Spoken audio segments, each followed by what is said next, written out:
ఇక్కడి వారి ఏవియేషన్ మంత్రిగా నిర్మాణం పూర్తి చేసే బాధ్యత తీసుకున్న రామ్మోహన్ నాయుడుది కూడా ఉత్తరాంధ్రనే. ఇది ఉత్తరాంధ్ర సత్తా అని మరొక్కసారి మీ అందరికీ విజ్ఞప్తి చేస్తున్నాను.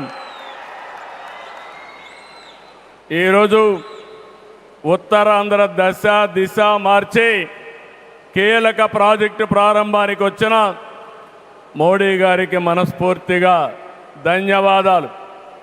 ఈరోజు మనందరం గుర్తుపెట్టుకోవాలి, వెంటిలేటర్ పైన ఆంధ్రప్రదేశ్కి ఆక్సిజన్ ఇచ్చి ఈరోజు నిలబెట్టిన వ్యక్తి నరేంద్ర మోడీ గారు. నేను మిమ్మల్ని అడుగుతున్నా, ఆంధ్రుల సెంటిమెంట్ విశాఖ ఉక్కు నిలబెట్టింది ఎవరని గట్టిగా మీరు చెప్పాల్సిన బాధ్యత మీ పైన ఉంది. ఎవరు? విశాఖ రైల్వే జోన్ మంజూరు చేసి విభజన హామీని నెరవేర్చింది ఎవరు? పోలవరానికి సాయం చేసి గాడిన పెట్టింది ఎవరు? రాజధానికి నిధులిచ్చి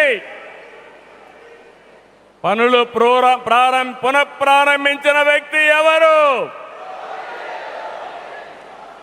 2027 భోగాపురంలో చెప్తున్నాను, పోలవరాన్ని పూర్తి చేసి మన ప్రధాని చేతుల మీద జాతికి అంకితం చేస్తామని హామీ ఇస్తున్నాం.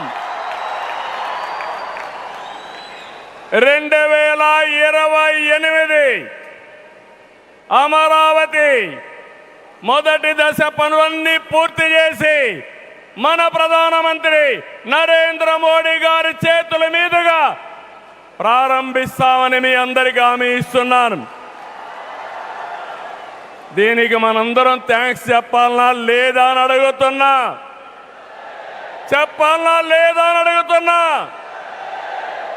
Thank you.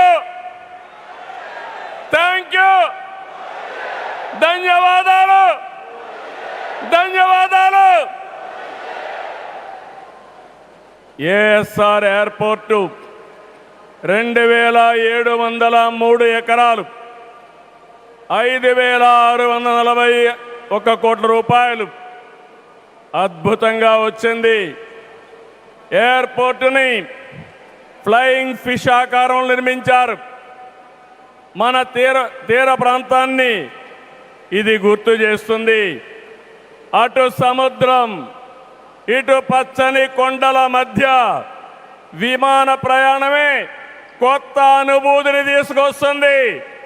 నేను చాలా విమానాశ్రయాలు చూశాను, కానీ భోగాపురం ఒక ప్రత్యేకమైన ఎయిర్పోర్ట్ అని మరొకసారి మీకు విజ్ఞప్తి చేస్తున్నా. ఎయిర్పోర్ట్లో అడుగడుగున తెలుగు కళలు, సంస్కృతి కనిపిస్తున్నాయి. తెలుగు ముగ్గులు, ఏటి కొప్పాక బొమ్మలు, కూచిపూడి నృత్యం, తోలు బొమ్మలాట, బొబ్బలి వీణ, నాదస్వరం, లేపాక్ష నంది వంటివి ప్రతిబింబించేలాగా తీర్చిదిద్దారు. విశాఖ నుంచి భోగాపురాన్ని నిర్మించే బీచ్ కారిడారు ప్రకృతి అందాలతో మరింత ఆకర్షణ తెస్తుంది. గ్లోబల్ ఏరోస్పేస్ ఏవియేషన్ హబ్కి GMR Manasa aviation university, ASIP semiconductor ప్రాజెక్టుకు శంకుస్థాపన చేసుకున్నాం. జిఎంఆర్ విఎఫ్ స్కిల్ డెవలప్మెంట్ సెంటర్కి ప్రారంభించుకున్నాం. శంషాబాద్ ఎయిర్పోర్టుతో తెలంగాణ దశ దిశ మారింది. భోగాపురం ఎయిర్పోర్టుతో ఉత్తరాంధ్ర దశ దిశ మారుతుంది.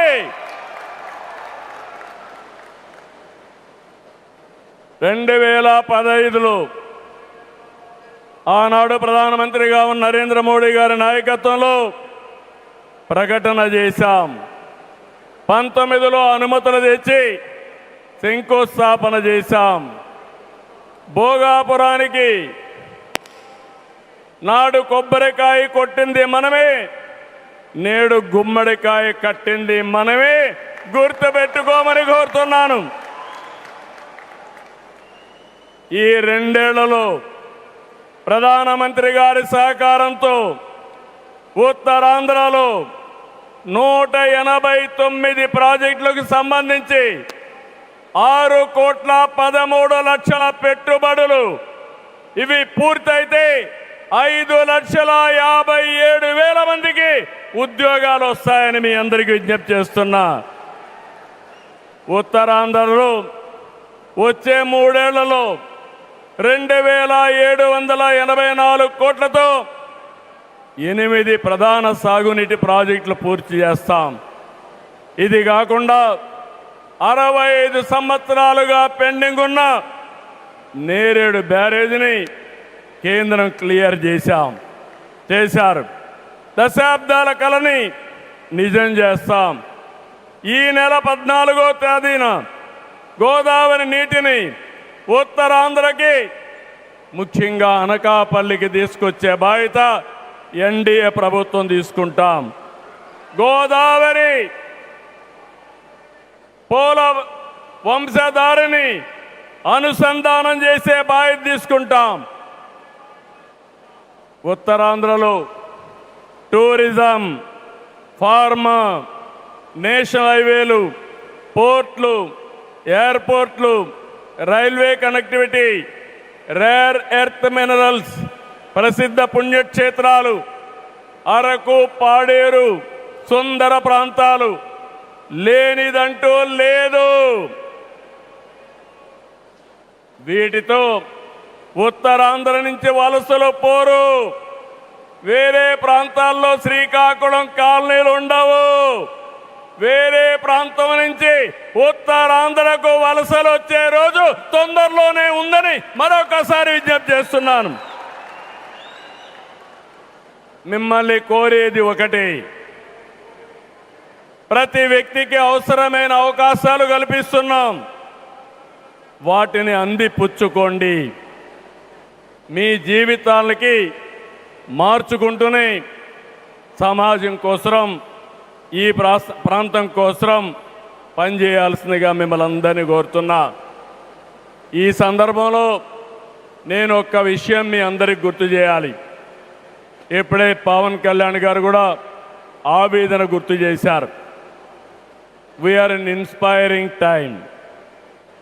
PM Saab, Modi Saab, I am telling you with my heart, we are in inspiring time. The world has moved from IT to AI. The right knowledge is available. The right technology is maturing. But we need leaders to deliver. Democratic countries everywhere are facing crisis, searching for new leaders. We are fortunate, India is fortunate. There is a tested leadership. 25 years, Narendra Modi ji as Chief Minister and Prime Minister of India has done extraordinary work.